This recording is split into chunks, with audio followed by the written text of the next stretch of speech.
Ever hit send on an email in Outlook, then instantly wished you could snatch it back?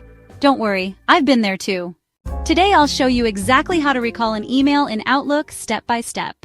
First, open Outlook and go to Sent Items. Find the message you want to recall. Double-click to open it in a new window. Don't just preview. Click the File tab, select Info. Find Message Resend and Recall. Click Recall this message. You'll get a pop-up with two options.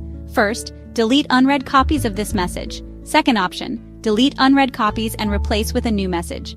Pick whichever fits your situation, then click OK. Heads up, this only works if the recipient uses Outlook and you're on the same Exchange server. If they've already read your email, the recall won't work. If they're not using Outlook, the recall won't work. Lastly, you'll get a notification if the recall was successful, or a notification if it failed. And that's it. Super easy. Next time you make a typo or send something too soon, just remember these steps and you're covered.